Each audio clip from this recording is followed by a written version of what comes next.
Hey everybody, Rob Maurer here, and today we are going to be talking about the semiconductor supplier issue that has been affecting the automotive industry as a whole. Then we do have a few other topics to go through as well. This is a live episode because after we go through this, I do have some thoughts to share that I thought would be best shared live. So we're going to do the kind of normal episode structure, but it will be live, so bear with me as always. And I always hope the audio is working well, so let me know. But we'll get into it. We'll start off just looking at the stock today. So finished down 5.3% to $804.82. That compared to the NASDAQ, which is hidden here on the video, but down 0.25%.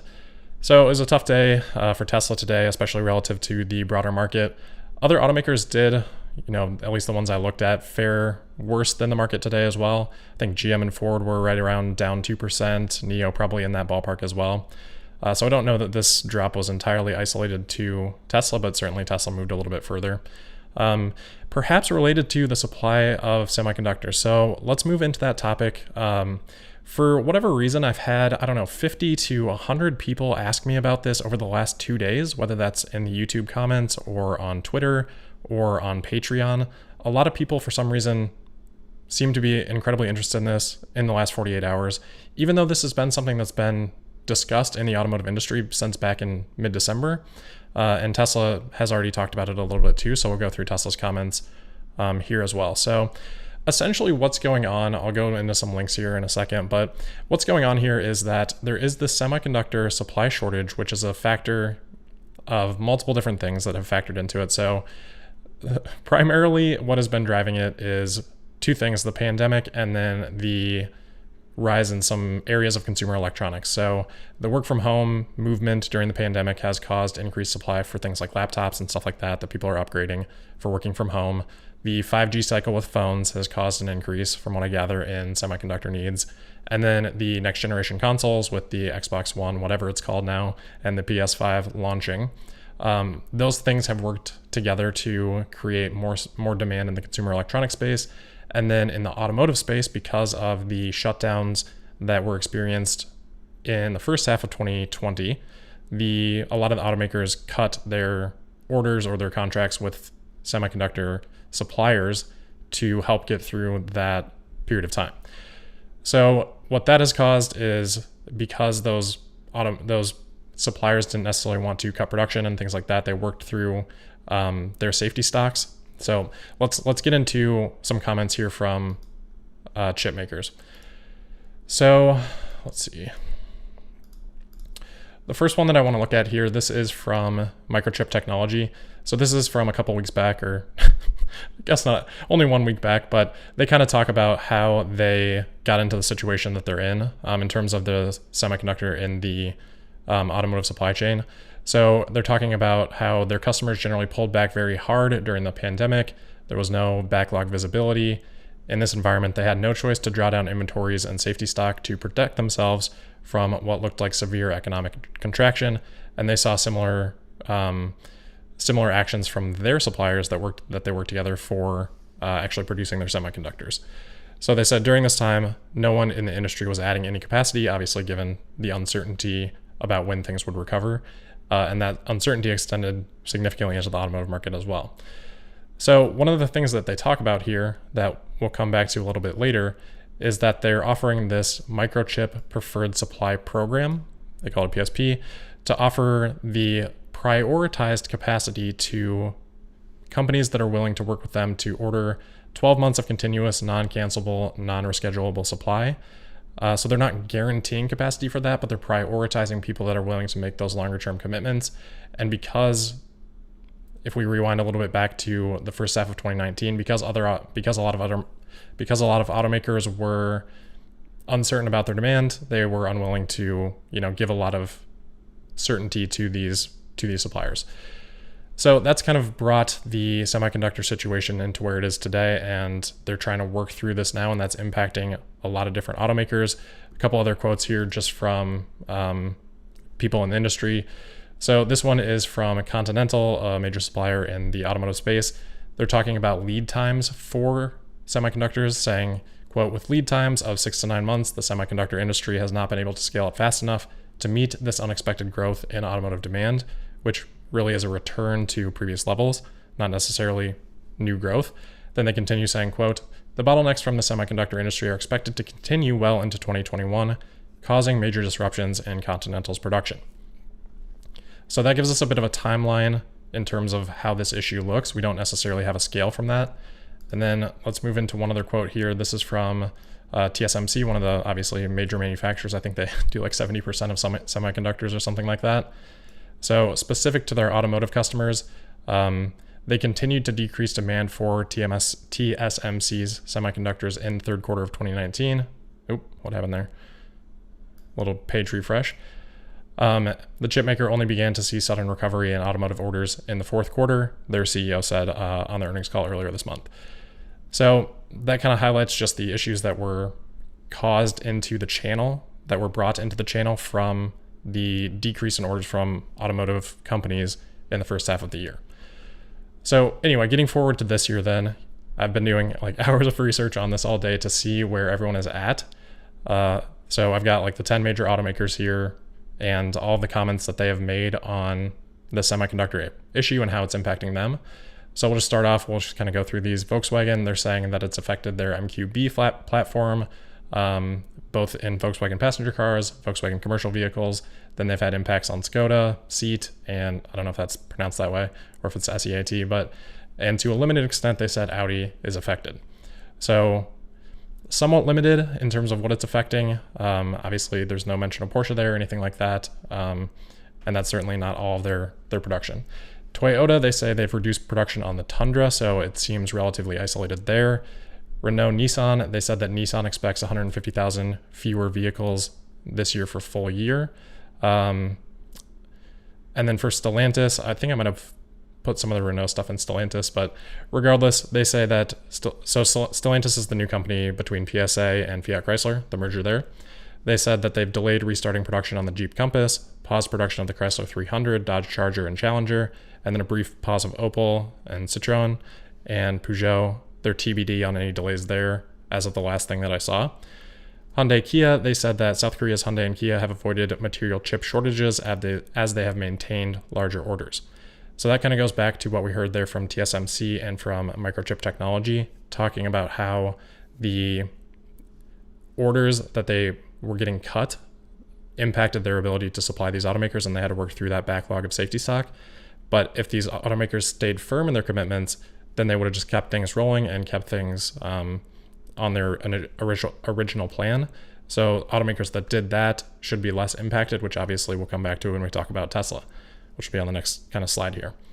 As for GM, they cut production at 4 plants. Aside from that, it was a little bit unclear in terms of how much production was cut or what models, but it seems pretty broad there for GM. Honda, they cut production on the Civic and the Accord. They expect 100,000 fewer vehicles for the full year. So like I said there with Nissan, obviously a lot of that impact is going to come in the first half of the year, but they're just saying, hey, for the total year, out of the 4 to 8 million vehicles or whatever that we produce, about 100 to 150,000 of that is going to be reduced from the semiconductor shortage. As for Ford, they said that they reduced production on the F-150. That happened in the last couple of weeks. They've also paused production on the Ford Escape, the Lincoln Corsair, and they said that they expect 10 to 20% reduction in global production for Q1. As for Daimler, they said they cut production in their Bremen and Rastatt plants, however that's pronounced, but they said that it's primarily a first quarter problem. So that's in those 2 plants, generally their C-class in Bremen, and then in Rastatt, the A and the B class. For BMW, they maintained production, but they are watching the situation intensively, and then Volvo avoided shortages so far. So when we look across all of these different automakers, we can see there's variability here, right? Like not every automaker is being impacted to the same degree. You've got Ford, saying 10 to 20% reduction globally. They seem to be among the worst situation here, but of course not every automaker is commenting in that way. It seems like Volkswagen has also been hit relatively hard with this. But some like BMW and Volvo are just saying, really not changing anything, but monitoring the situation closely. So as I said, Tesla has made a couple of comments on this. If we flip over here, both in their 10K that was filed on Monday, and then of course on the earnings call back in late January, Zach talked about this briefly in the opening comments that he made, Zach, the CFO.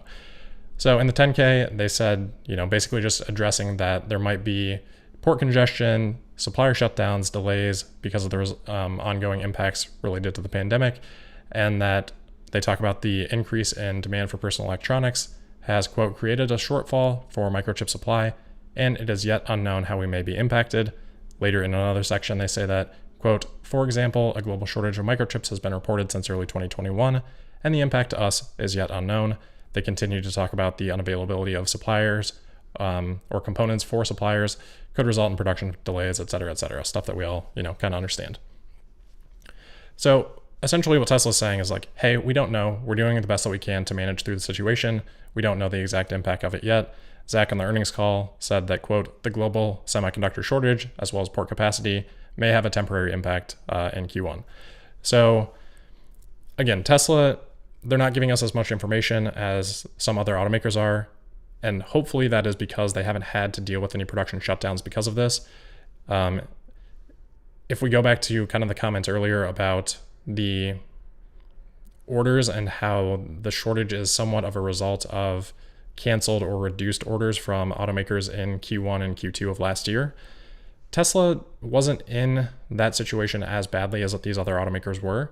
If we go back to, I think Q1, maybe it was Q2, Tesla was down like 5% year over year, whereas the rest of the automotive industry was on average down 30% in terms of production and deliveries. So there wasn't as big of a drop for Tesla. And because Tesla was probably among the more confident automakers, knowing that they had a lot of demand, seeing that they had a lot of demand in that period of time, they were probably able to give more secure orders and contracts to their suppliers, whether that's semiconductors or elsewhere. So I think Tesla just naturally, as a result of those circumstances, is going to be less impacted by this. Tesla also has a less diverse offering of vehicles, so it should be a little bit easier to manage the supply chain with just 4 models versus who knows how many models from these other automakers. So there should be, and Tesla's just a smaller scale company right now, delivering 150,000 to 200,000 vehicles per quarter. So I don't expect a major impact here from Tesla. And if we look at this next line here, this is just a note that I saw from IHS Markit. They do market research. They say that, quote, more than 670,000 fewer cars will be produced in the first quarter of the year as a result of the shortages, according to research by data provider IHS Markit. So if we assume the automotive market is around 80 million per year, a reduction of 670,000 fewer cars on 20 million per quarter is only about 3%. So I'm not sure why this has been receiving so much attention over the last few days, again, because it's something that we have known about and the estimated impact is relatively small. Worst case, it seems like automakers are being hit maybe 10 to 20% of production. Some are being hit none, not at all. And maybe the average there is somewhere between, 5% and 3% or something like that. So I don't expect this to be a big impact for Tesla. And this kind of relates to the tweet that I had earlier today. If any of you happen to see that, I said yawns aggressively. This tweet is directed at short-term thinking. This is a result of me going through all this stuff today, doing like hours of research on this, and then just sitting there and thinking about how little any of this matters. This is such a short-term issue. If we think about the semiconductor industry, these people are manufacturing millions and millions and millions of units every single quarter. This is a very robust supply, a very robust area of supply that's experiencing a temporary shortage for, a myriad of reasonable reasons.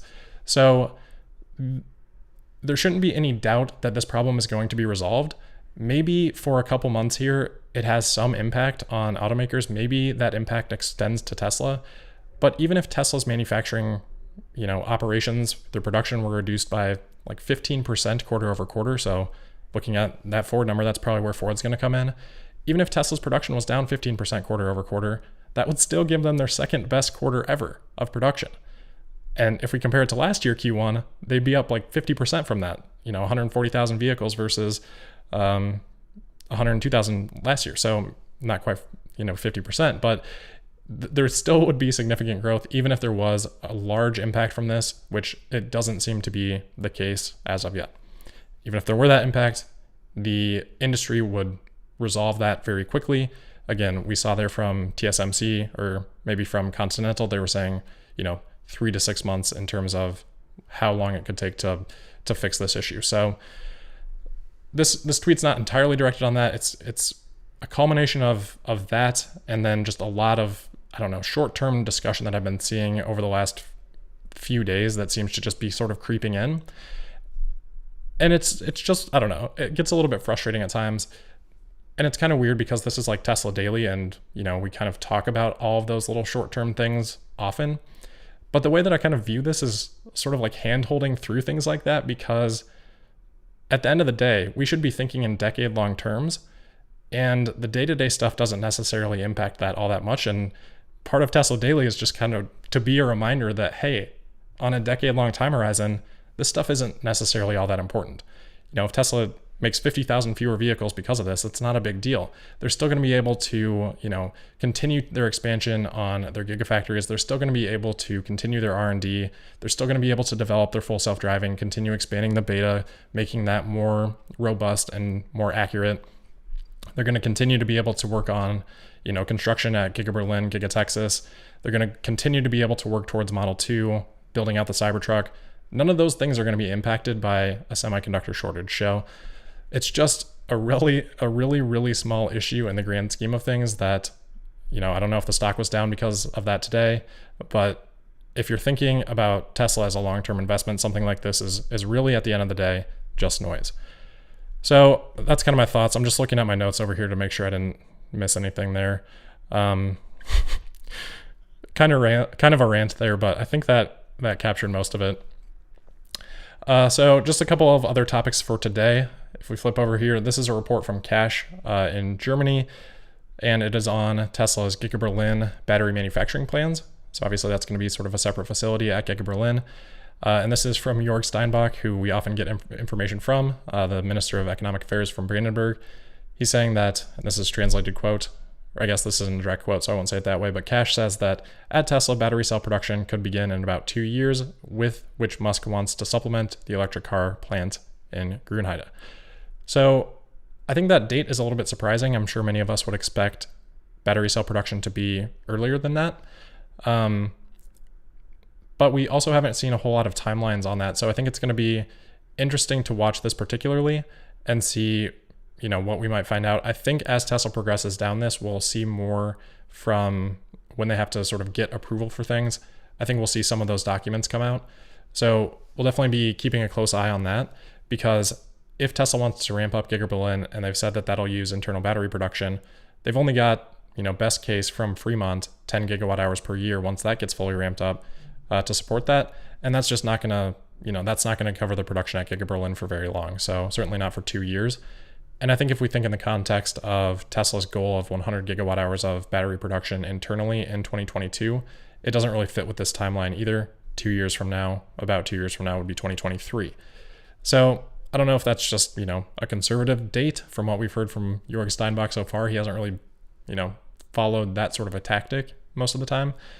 But it was interesting to see this, so I just wanted to pass that along.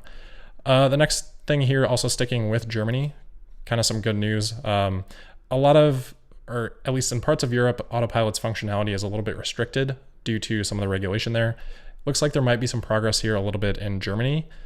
So Tesla out of here reporting that the German government is working towards passing something. I don't think it's fully passed. It's working through legislation right now that would allow level 4 driving in vehicles.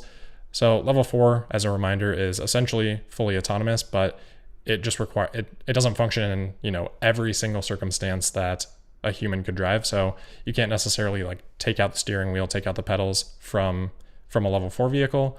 But otherwise it is fully autonomous, is capable of operating fully autonomously. It just needs to give you some warning, or give you some warning if you need to take over, or it just can't operate in some certain circumstances. So Germany, it looks like they're, you know, really focused on making sure that that is removed as a regulatory hurdle, at least up to that level 4 level, redundant level there. But as part of this update, one of the people working on it said that, quote, Germany will be the first country in the world to bring autonomous vehicles out of the research labs and onto the road. Today, we have taken a decisive step toward this goal. I'm delighted that the cabinet has cleared the way for our law on autonomous driving. Now the draft will go to the Bundestag and Bundesrat for further consultation. We need swift implementation for the innovations in the transformation process. I am sure that we will reach groundbreaking agreements here too, so that so that Germany continues to be the international number one in autonomous driving. So definitely good to see that. Elon Musk continues to talk about how the regulatory environment, he sees that as being not necessarily a bottleneck, but slowing down the rate of adoption until Tesla can really prove that technology out. So it's good to see that, as we saw with NHTSA a few weeks back with some of the legislation changes here in the United States, now we're seeing some of this in Germany. It seems like governments are at least aware of this and trying to get ahead of it to some extent. All right, so the next topic here, just a quick update. Tesla filed an SEC filing today sharing that Vanguard has exceeded the 5% ownership stake. So just like we saw with BlackRock a couple of weeks ago, collectively across Vanguard, they now own 57.8 million shares of Tesla. So I think that's 6 million more or something than BlackRock for a 6.1% stake in total. This shouldn't be too surprising, just like when we saw Tesla added to the S&P 500, when we saw BlackRock's stake increase because they added it into their S&P 500 funds. Similar thing that we're seeing here with Vanguard. I don't know exactly what their stake was before, but I think it was around 38 million or something like that. So it shouldn't be too surprising to see it jump up above this 5% threshold, and likely all due to the S&P 500 inclusion. Just looking at my notes here, a couple other quick things, and then we'll wrap it up for today. The U.S. federal tax credit on electric vehicles, it looks like there's been a little bit of progress in there. I don't have an article on it here to share, but and we'll probably talk a little bit more about this tomorrow, but it looks like they may be extending that from being sort of the first 200,000 vehicles to get that U.S. federal tax credit to now being about 600,000 vehicles. And then, of course, there's always that little short phase out period. So overall, I would actually expect this to not be a huge impact to Tesla, or maybe even be slightly negative, because it gives other automakers much more time with that credit, just like we saw with the 200,000 vehicles, because Tesla's going to burn through that like instantly. So it would just be around for a few quarters of Tesla if it's introduced in this way. Sorry, there's a dog barking out there. Classic live stream. Anyway, so that's kind of the update on the federal tax credit. We'll keep an eye on how that legislation potentially advances. There was a report by Bloomberg today. Again, I don't have it pulled up here, but that Rivian may be looking to IPO sometime around September.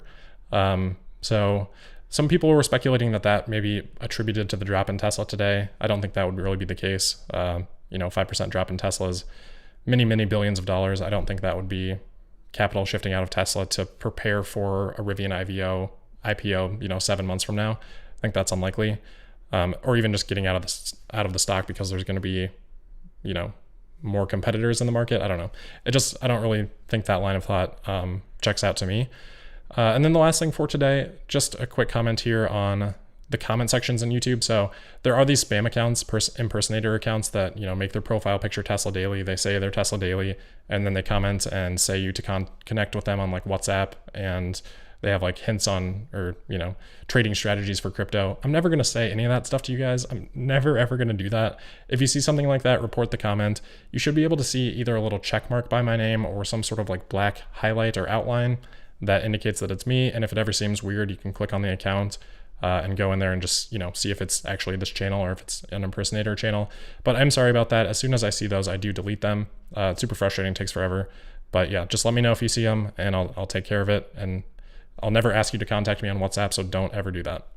But that will wrap it up for today. So as always, thank you for listening. Hopefully that wasn't too ranty and we got through it okay. But other than that, I will talk to you guys tomorrow for the February 11th episode of Tesla Daily. In the meantime, you can make sure to follow me on Twitter at Tesla Podcast, and I'll see you then. Thank you.